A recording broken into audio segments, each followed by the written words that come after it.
Good evening. We're going to just wait a couple of minutes for everybody to come in. Welcome back to Redistricting After Dark. We're excited to have you. We'll just wait a couple more minutes for folks to roll on in.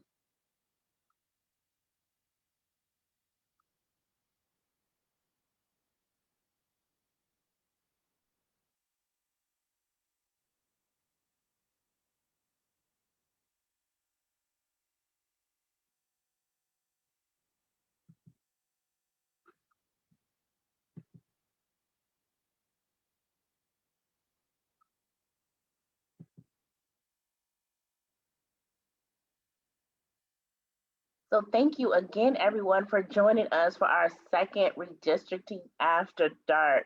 We are so excited to have you, and we are super excited to have our special guest for this evening.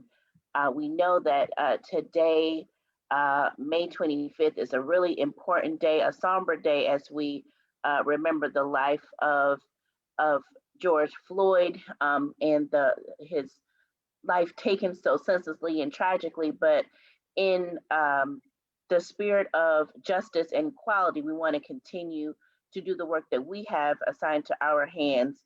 And so you should go to the website here on Facebook and our Instagram page, DST Inc. 1913, to read more about what Soar Smith has to say on behalf of our sorority, to acknowledge George Floyd's passing 1 year ago today. But hate to start on a somber note, but we understand that we want to make sure that we pause to mark that. I'm Keela Crane. I am a member of the National Social Action Commission and chair for the sororities redistricting efforts on behalf of the commission, and I'm very excited to join you this evening for Redistricting After Dark. We're going to talk today about the reapportionment numbers that dropped a few weeks ago, as well as just catch up about coalition building and the importance of course, redistricting. And we have the real pleasure of being joined this evening by our soror, Jerry Green. Hi, Jerry. Oh, hi there, soror. Hi. And Jerry has had a long career at the Census Bureau, and she could talk a little bit about the work that she did there. But now that she is in retirement life, she decided to work extra hard with our friends at the National Urban League, and we thank them for the work that they have done for the last few years on redistricting and the census, and actually help to sponsor the work that Delta is doing on the census and redistricting as well. So we're so grateful to the National Urban League and its president, Mark Morial, for their support of our efforts. But Jerry is here because she has served as the guru, their consultant on census and redistricting, has worked so very hard to convene a Black Census Roundtable that we're going to be talking about as well, to pull many Black led organizations together so that we can be on one accord around the census and continually provide us some really important information all along the way, and even continue with redistricting. So we're so happy to have you here, Sir Jerry. And so I'll turn it to you to just introduce yourself more and talk to the folks. Okay. Well, just very briefly, you did a good job. I have to say, my boss, Mark Morial, loves the Deltas. He loves Deltas, and whenever we call, he answers, he responds. And I have been a senior advisor on 2020 census issues for the National Urban League since I tried to retire from federal service at the Census Bureau. You know, it came a time, Soror Keela, where it's 8 o'clock. You know things are going left, and you're like, and I worked in communications, so I needed to make a right turn.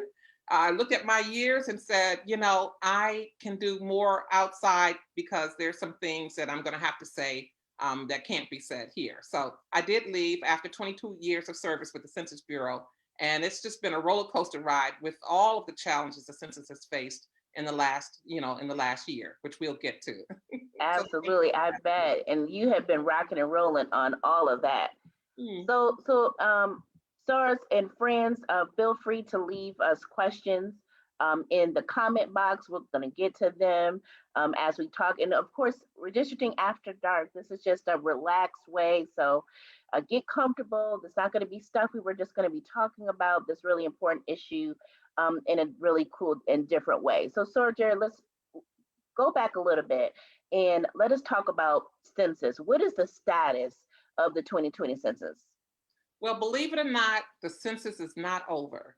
And this is really important for us to know, because in the past, I think the National Urban League during the 2020 census has done a great job of elevating this discussion and getting our community fluent on issues related to the Constitution, where the census is grounded in the Constitution, is right up there with the right to bear arms and freedom of speech. You have the census right up there. And so, now it's important to know that the census is not over. The count is, but right now, Census Bureau professionals are culling through the data. This is really important. They're tabulating the data, they're vetting it, they're correcting it for errors so that the data are fit for its constitutional purposes. That's apportionment and redistricting, as well as for federal funding allocations. So right now, the buzz all over throughout stakeholder organizations is about census data quality and accuracy. We know too, Keila, that it's a miracle that we've even gotten to this point because of all the challenges. We had the pandemic where we all, our sorority, other outreach organizations had to pivot from doing things on the ground to doing things through social media and digitally. We had to comfort our communities. At the same time, we got the census and presidential election going on out there. We had hurricanes in the South, which really did impact the census count. We had wildfires. Of course, we know, and today, as you eloquently mentioned, is the anniversary, tragically, of the death of George Floyd. But we had social protests, as you know, all over the country, which impacted the count as well, the census schedule. So that's what's going on with the census now. It's time for census career professionals to get the data right. And we know that there were efforts in the previous administration to try to stop this. But right now, under the Biden administration, there's more transparency.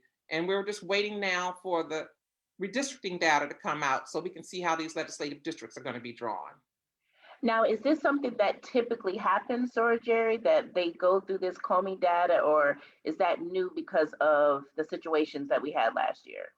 Well, the process is not new. Okay. After every census, they have to do this. They have to transmit these numbers to the president so he can transmit them to Congress. What is new, and I think you know this certainly better than I do, because as I mentioned, I'm from DC, I live in DC, and we don't have statehood. So yes. I hope that we will see statehood become a reality. But what is different this time is a timeline. Yeah. We had to push all these deadlines back, these statutory deadlines. All of this should have been, the apportionment data should have come out before December 31st, and the redistricting data should have come out on April 30th.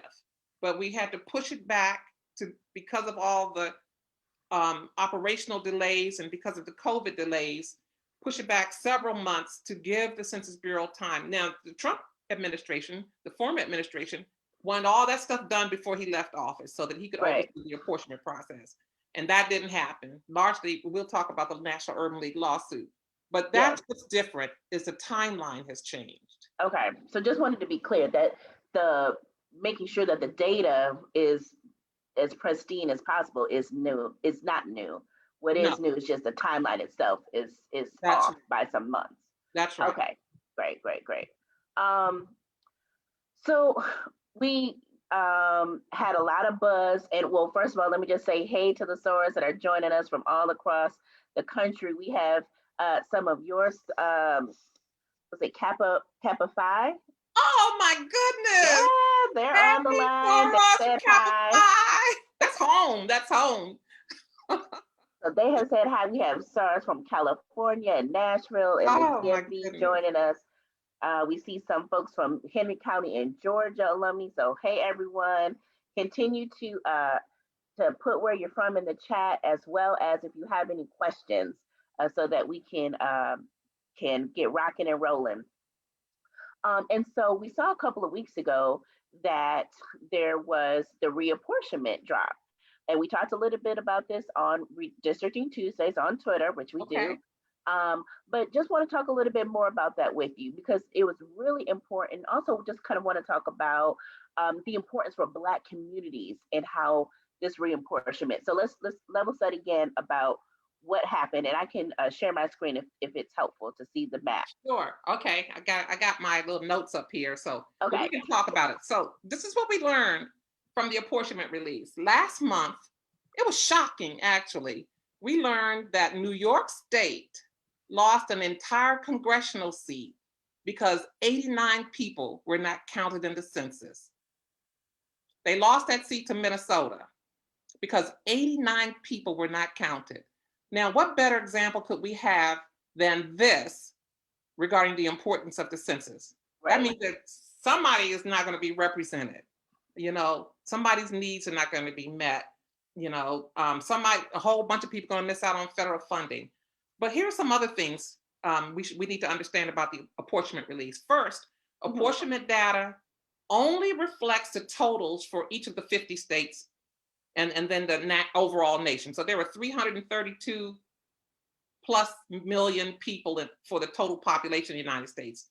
And the only other numbers that we got were the total populations for each state. Okay, there's no lower level data for local, county, tribal jurisdictions. There's no data on race and ethnicity. That will be forthcoming in the redistricting data. So then we will kind of have a better idea of how it looked from a little bit from a response rate. Another compelling thing, Keila, that we learned was that the average population in each of the U.S. congressional districts increased by 50,000 people per legislative district. So now each legislative district in the country represents about 761,000 people. You know, they all have to kind of be equal. So that's 50,000 more individuals per legislative district than over the previous census. So here's where what this number does not reflect is the millions of people who were not counted. College students who, you know, scattered to the four winds when COVID hit. They left the dorms. We don't know where those young people went. Homeless individuals at the Census Bureau did not count well. Black and brown children who were missed completely in 2010 census. 6.3% of Black children were missed. Black men between the ages of 18 and 49 are undercounted by 15%. And then, of course, all those undocumented immigrants who were afraid to fill out the census. So, you know, this means that our congressional representatives have to work extremely harder because they're going to have probably a larger undercount and more complex populations. And one last thing I'd like to say on the apportionment thing, we need to understand that the stakes are high, you know, especially for communities of color, economically, politically, and otherwise. The nation's population growth over the past 10 years came entirely from non-white communities, Black, Latino, and Asians. Voters collectively, our communities accounted for an 80% increase in eligible voters between 2010 and 2020. So now, that's I'm sorry, excuse me. So is that information that we found in the reapportionment data, or where is that information coming from? Is that from the American Community Survey? How do we find that racial breakdown? The racial breakdown is from the American Community Survey and POP estimates as well. Okay. Sorry to interrupt. Continue. That's all. That's good. We just got to be mindful of these. That's what the Urban League is going to be doing over the next several weeks. We're going to be monitoring the undercount. We already have, even though the apportionment data doesn't provide undercount information or racial ethnic information, there are little indicators of how this undercount might be shaping up. There are little clues in the data that we're paying attention to.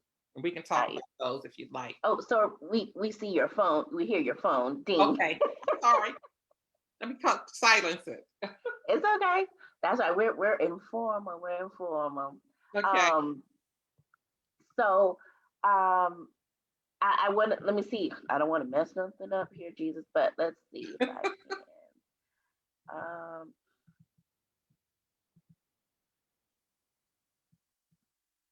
One second. I know I put in the chat the reapportionment picture, but I want to see if I can share it on the big screen here. Mm-hmm. Let's see. Because I think it's important for us to see. Can you see the map? I can. There we go. So it's important for us to see exactly where states lost and gained, because as we're talking about the redistricting, I don't want to say fight, but it's really going to be.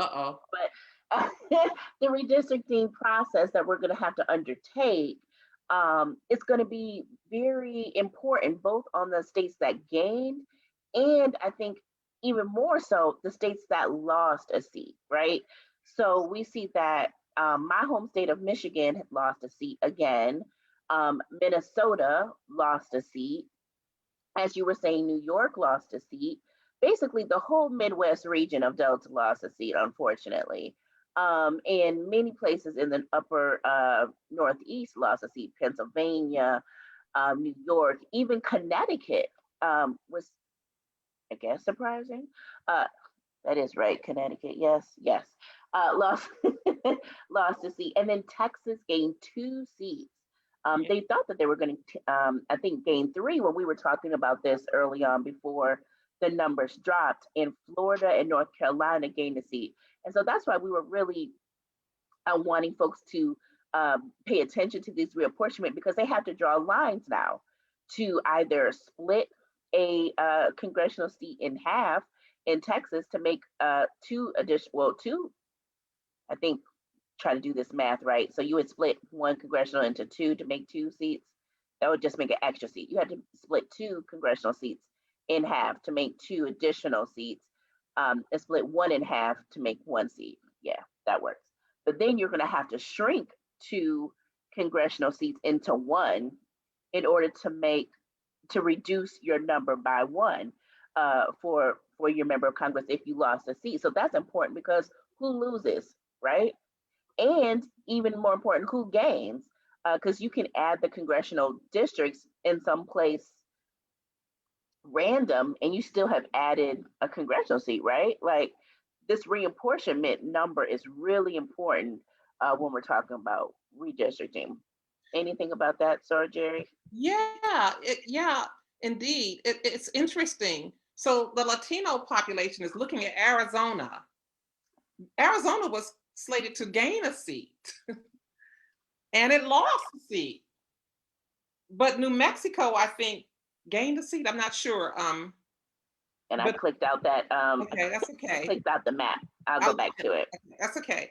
But with all of the movement and the growth in the Southwest, Arizona was certainly expected to gain a seat.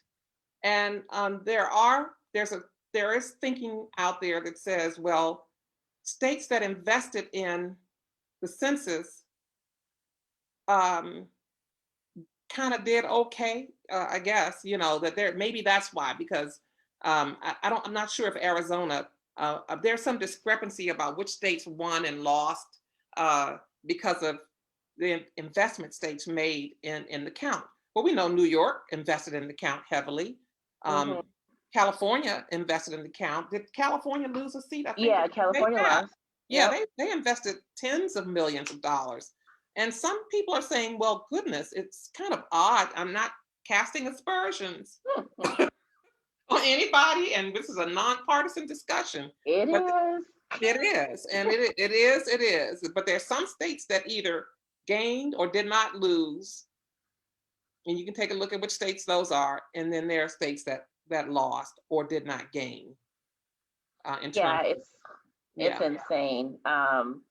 And so we're just trying to figure out now what do we do next. So I kind of want to pivot and talk about our relationship with the National Urban League and the great work that you have done over the past couple of years, to really coalesce us all around and making sure that we're clear about the census and why it was so important.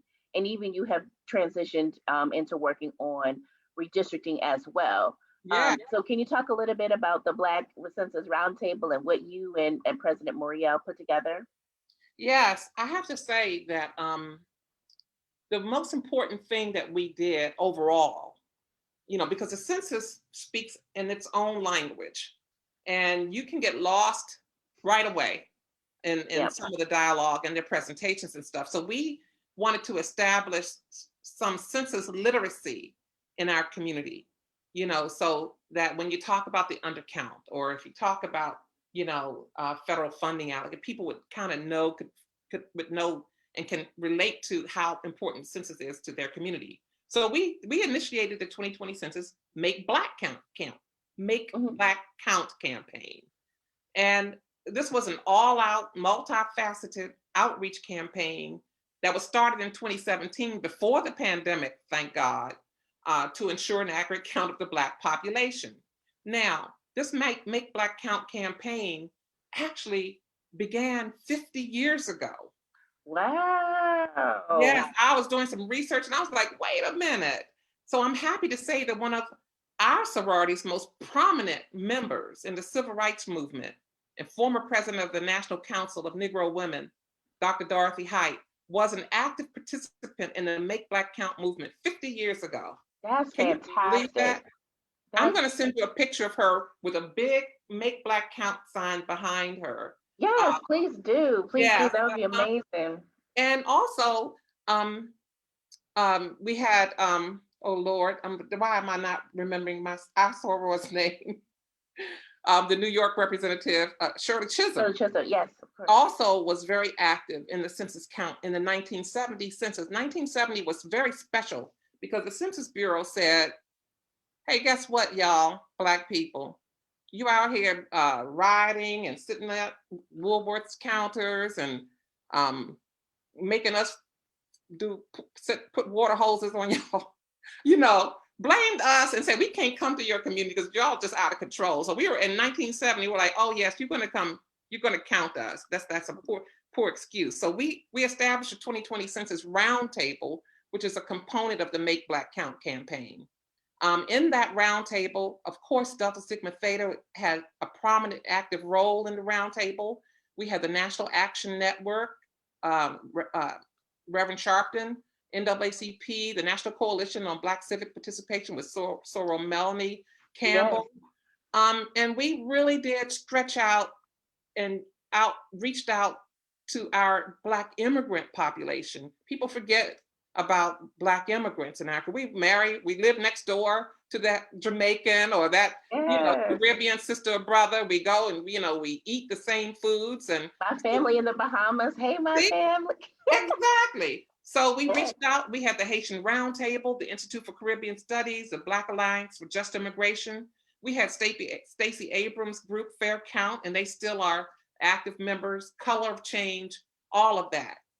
And what we were trying to do was draw the attention to the importance of counting Black children and Black men, and understanding that 1 out of every 10 Black people in the country are foreign born.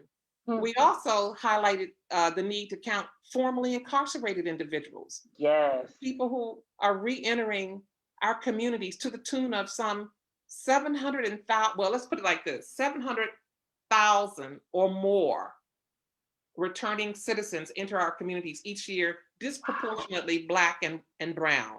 700,000. That's So crazy. nobody talked about this. This is the Right. Urban League. This is the Black Roundtable. So we knew we needed to embrace this population to make sure they understood that while maybe even some of their voting rights might have been taken away, or and if they were in prison in the previous census, they weren't. The census doesn't count imprisoned people in their communities. They Right. count them in rural communities.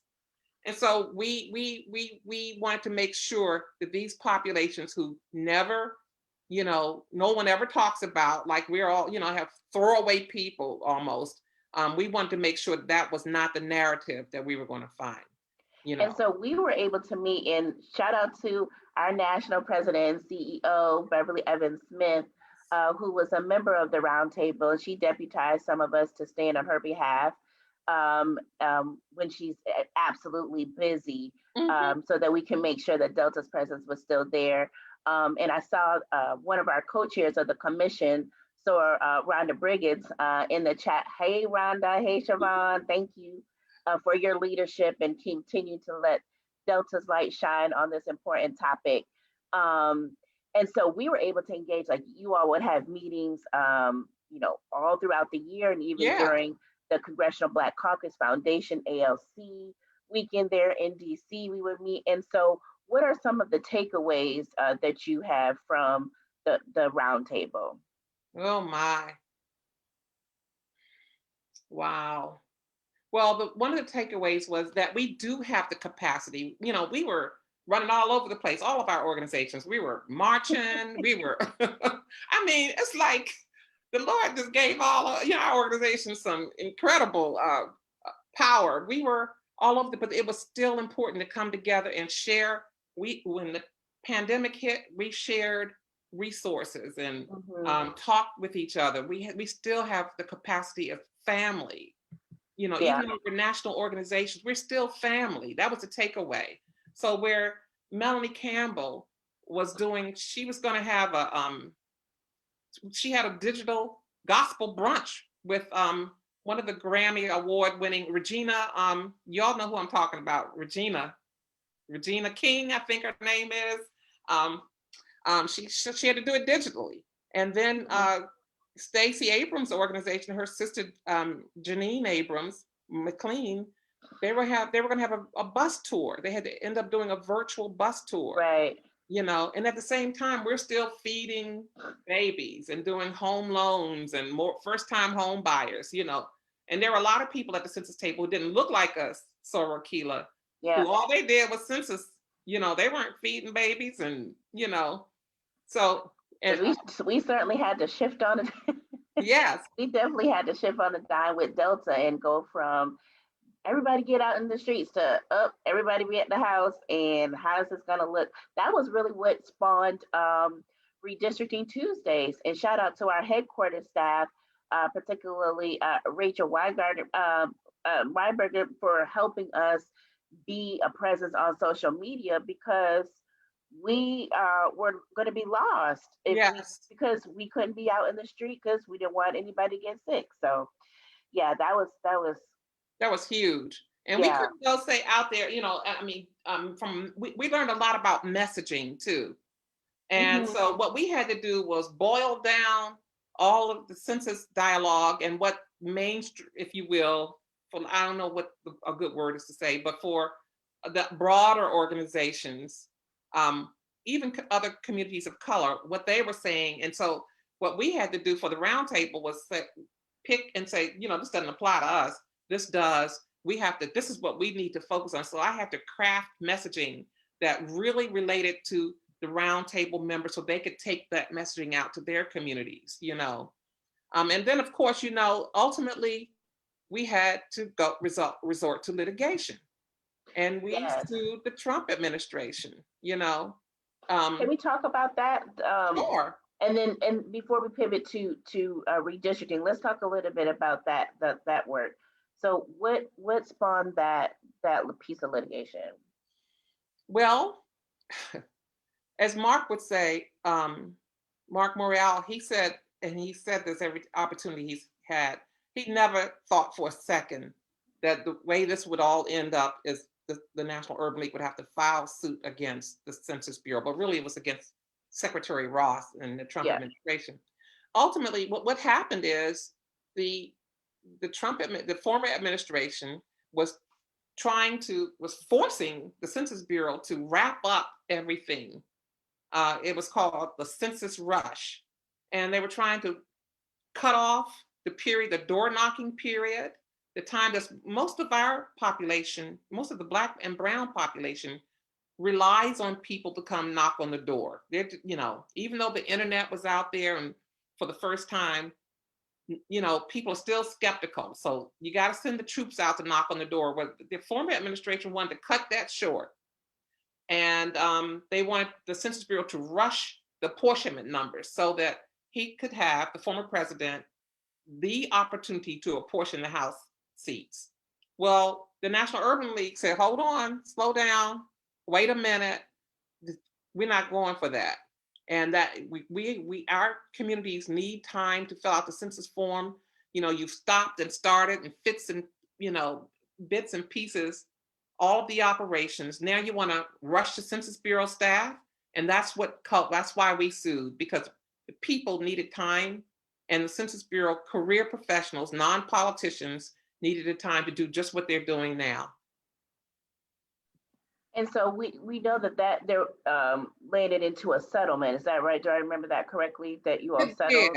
It did. Okay. And it was just right before the apportionment data was released, under the Biden administration. The new Secretary of Commerce agreed that basically, let's put this thing to bed. We're not going to pursue, because there was still something out there about not counting undocumented people. I mean, that was still kind of hanging out there in the legal world out there. It wasn't cleaned up. It was still out there. We're not going to, that data is useless. That was the final resolution. We're not going to use that data for anything. We're going to stop collecting it, because Trump had put out a presidential memo in the summer of 2020 saying, go get that information from wherever you can. Get it from third-party sources, get it from ACS, get it from administrative records. We want this data on undocumented people, so states can apply it to their redistricting. And so that was part of the settlement, that this is not going to happen, and we're going to honor the extended timeline. Okay. So that was basically the premise of this resolution.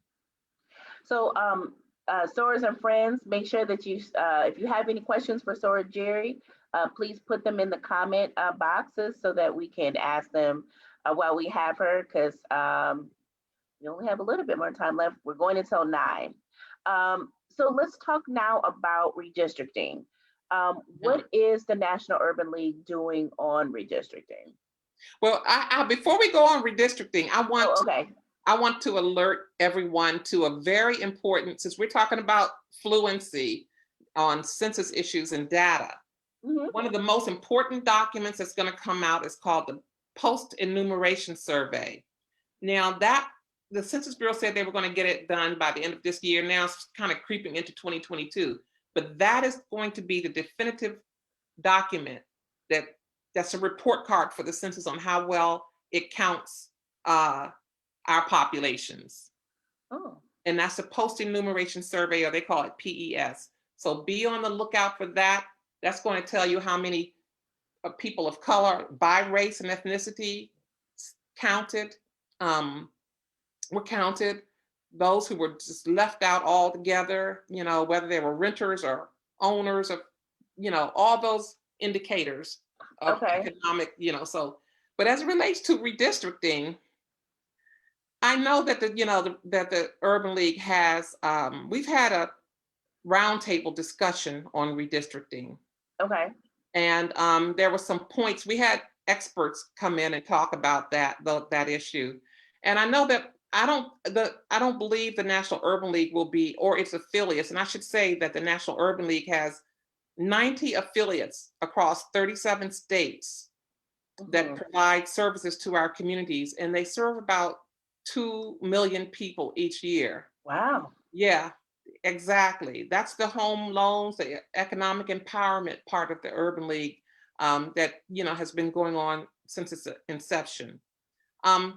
So I don't believe that the Urban League will be involved in line drawing. Okay. The Lawyers Committee for Civil Rights, that's another roundtable member. They have people out there doing that. I think what we're doing is just raising awareness about the importance.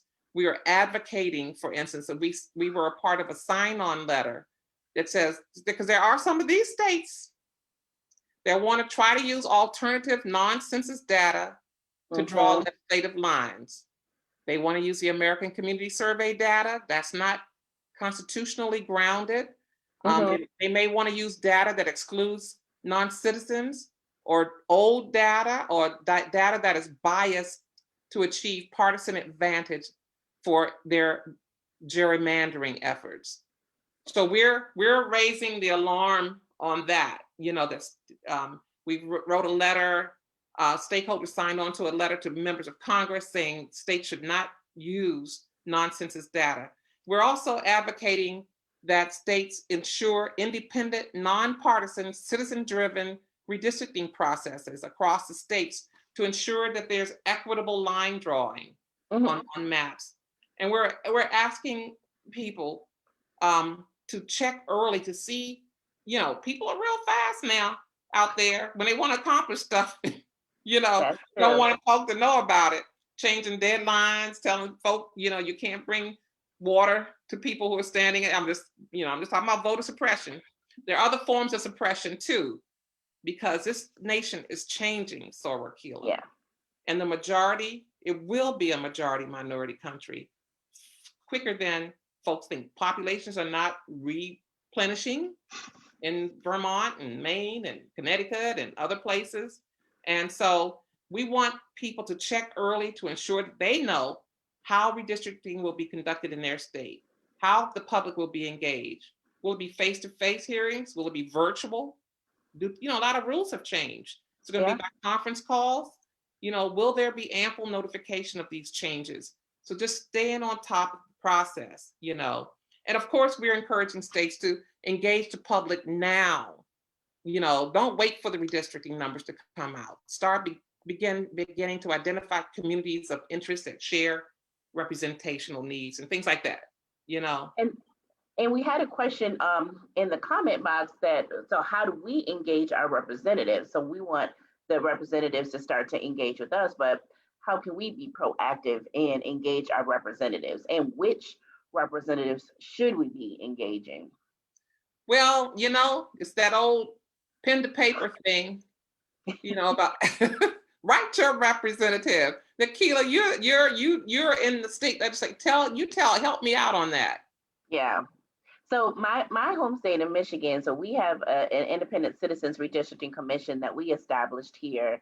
And so it's important for us to communicate, not necessarily with our elected officials, but the members of the commission.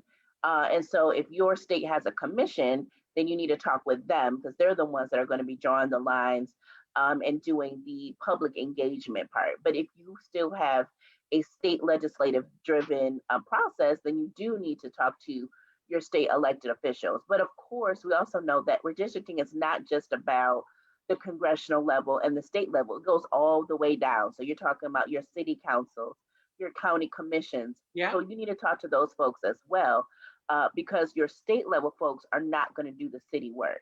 The city has to do its own work. So whether you're talking about the Ann Arbor City Council or the Atlanta City Council, you need to talk to your council members to see when they're going to do their processes. And even interestingly, I was watching the District of Columbia's City Council just yesterday had a hearing about their redistricting efforts. And so while not yet, the district is not yet a state, it certainly still is a city, and they were talking with members of the public about how they're going to do their city council redistricting as well as their ANC districts as well. And so everybody has a part to play in this redistricting effort. And so you just need to find out who is doing the line drawing and who is and who you need to hold accountable and get involved with right now before the information drops.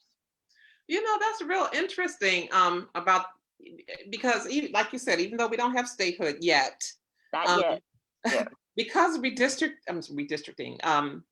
gentrification is such a big thing. How these lines, so I live in a food desert in Ward 7. So Ward 7 and Ward 8 are the poorest wards in the district. Yeah, have been.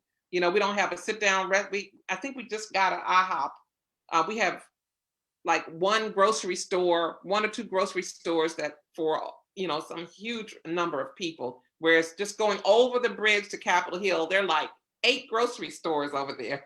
So but there's an interest in, Capitol Hill creep.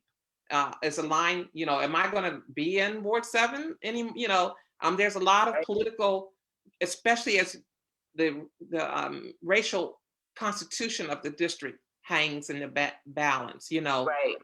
We've gone from Chocolate City to, Not Chocolate City. chocolate latte, vanilla latte, I don't know. Yeah, yeah. But how will the politics, all about politics and money, the census. So we're keeping an eye on Sergeant, I'm sorry, I keep cutting you off. Sorry, No, go ahead, sir. Go ahead. No, that's such a good point, because that is happening in a lot of our urban centers all across the country. Mm-hmm. I mean, we were talking before about the city of Detroit. That's happening here in Detroit. That's happening in Atlanta. I mean, just imagine what your city looked like in 2010, Yes. and how that has changed over the last decade. It's a phenomenal change. And that's why it's really important for us to have people who are knowledgeable about the city being a part of the redistricting process in some way. So whether you're talking about what it historically has looked like and where Black people may have been displaced or pushed out, that's really important, so that we can know, if you draw the line down Main Street, are you going to split up the Black population as it used to be or as it currently is? That's whichever. right.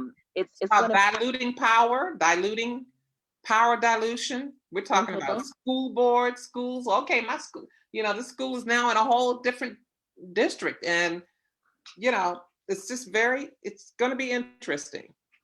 Yeah, and it's not a one-time thing. Like we are in the process of selecting members of our sorority to be a part of our state redistricting little committee, and so each state is going to have some sorors that are working on the state level and congressional maps here very soon.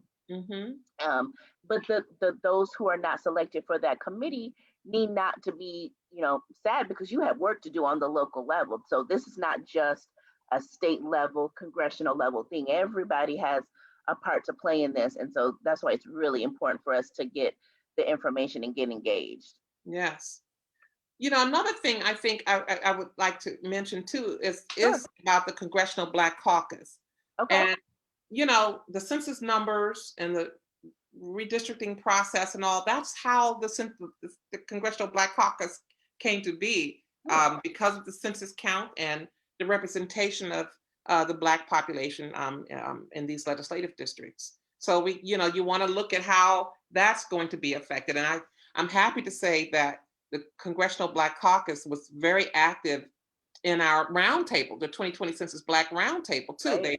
They attended our meetings. Members of the Black Caucus attended our meetings, and then all the sorors out there who might be from Nevada, Congressman Horsford, Stephen Horsford from Nevada, chaired the Congressional Black Caucus's 2020 Census Working Group. So he made sure he was at all of our discussions. And they took this census, real, seriously. Yeah, and I was, when you were mentioning earlier Sora Chisholm, who immediately came to my mind was Sora Clark, who now sits in her seat and was really active. I remember going to one of the roundtable discussions, I think during CBC week, and Sora Clark came over to talk about her passion around census, and we're hoping to reach out to Sora Clark soon to talk to us about redistricting. But so the members have really been involved. I think former Representative Clay from Missouri, Congressman Clay. Right, yeah, he really had a passion for the census as well, and I was excited to see that as well. Now, the members. Sora Clark, I'm sorry, Congresswoman Clark is of Caribbean heritage, and that's why, and so is Congressman Horsford. So that resonated. That resonated with them, and Congresswoman Clark's district has a large, humongous Caribbean population and foreign-born population. So she was right there. Yeah. So Jerry, tell us what do you think um your biggest achievement with all the work that you have done with the Census Black Roundtable and the Urban League? What do you think your greatest achievement of the work that you've done over the past couple of years? I really think it has been um, raising the importance of the census in our communities, but more so than that, really, is leaving a legacy at the National Urban League that they can build upon. We have the funders, the philanthropic community um, played a big role in funding many of our organizations' outreach work. And Hmm. because of the work of Delta Sigma Theta and other organizations that are a part of the roundtable, they've indicated to us that they'd like to continue providing some supplemental funding, maybe not to the tune that they did in 2020, but to keep it going for until at least mid-decade when they can kind of go all out. So I think the greatest thing has been building a legacy, a foundation upon which the National Urban League can take this and go into the 2030 census, representing our communities, not just go to sleep and wait 2 years Right. to 2028, but can keep the drum roll, the drum beat, looking at all this data and mashing it up and smashing it up and making it relevant to our communities, having a capacity, building capacity within the Urban League to go forward long after I'm here and on somebody's beach. As you deserve with all this work that you have put in. My goodness. It was worth Um, it. so we were talking earlier on Redistricting Tuesdays on Twitter about coalitions, Mhm. and the importance of working together on redistricting, because you can't do it alone. As big and bad as Delta is, and she is big and she is Yes, bad, yes, all the time. Yes. we can't do it by ourselves. We're not an island to ourselves. And so, what are some tidbits that you have with the experience that you being a convener of Mhm. the Black Census Roundtable of how to work together in a coalition? Because while we're all, we're together, not all of us have the same goals and ideas, right? And so, how do you work through those types of things? Because some of our sorors and friends on the local level are going to have to work together when we're talking about putting together these districts. And not everybody plays well in a sandbox, No. and so we got to figure out how do you do that. So can you talk about your work on that and some kind of tidbits for the Soros? Well, you just got to know one of the things you got to know, unfortunately or fortunately, who's doing the work. Like you said, you know, you got the Urban League, big organization, you got Delta Sigma Theta, big organizations. But who really is doing that work? Who gets the ear of the leadership? That's so important, incredibly important. Um, so I know who over at the Lawyers Committee on Civil Rights, that's Fred McBride. He's drawing lines. You go down to Southern Echo, that's you got to know which organizations are right there in the belly of these communities working. That's just so critical. And then you have to look outside of our community. Like organizations like, for instance, look at who's doing lawsuits right now. The MALDEF, Mexican American Legal Defense Fund, are who do we partner with on these on litigation, civil rights litigation? See who and who's gearing up. There are going to be some lawsuits out there. The Asian American Justice Center. What organizations out there can you have coalitions with in communities that are diverse? Um, uh, that's another important thing to look at. Litigation. Who's out there suing for the rights of people? You know. Yeah, because it's going to be a litigation fight. One of the things that we mentioned earlier is about making sure that you're clear about your goals, Delta's goals, or whatever entity is the one that's trying to reach out, right? And not us kind of folding into somebody else's plan, but making sure that their plan aligns with our plan. Because I could just, thinking about some of the testimony that people may be trying to present to the elected officials and want to do it on all in one accord, and this group and that group and this group wants Delta to sign on to it. But it's important to find out, what are they saying, and does that really align with what we want, or are they just using the Delta brand to, to jetpack, in their initiatives, and it's leaving us behind. Any thoughts about that? Yes, absolutely. I've seen it. I have seen it. And, Mark believes strongly in playing nicely in the sand with everyone. And we'll be the first ones to, but sometimes there are situations where people would benefit more than our community if, we lended our name to something, on a sign. We don't sign off on everything, and even if it sounds good, you got to look beneath and make sure that it's there's something in it that you're not used, because you have a credibility in a community, or in a political sphere. You definitely have to look under. You cannot. I would not advise for a minute to sign on to anyone else's, efforts without being sure that, especially if they come knocking. If they come knocking on your door, like, what's in it for us, But you do have to be careful, because, you work long and hard. We've worked long and hard, since 1913, and Mark's organization, the Urban League, since 1911, and all of our organizations have been around over 100 years, trying to do what's best for our communities. We're not going to let someone just walk up, and convince us to go along with their game. So no, don't do that. And so I'm gonna gingerly step on this one. Even if they may be Black organizations or Black elected officials, everybody has their own agenda, right? Like, so while we think sometimes we're all like together, we may not always be together. Is that fair? I think it's fair. So yeah, I would agree. We know who people are. Yes. I'm trying to watch it. I don't want Sarah Smith to snatch me down, but no, Sarah Smith, she's doing good.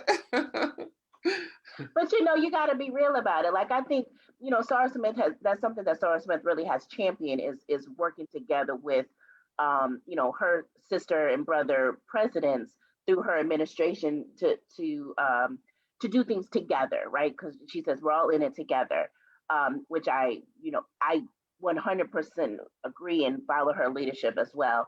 I think just what I'm trying to illuminate is that we have to make sure that we're all on the same page. Absolutely. Yeah. Especially as women,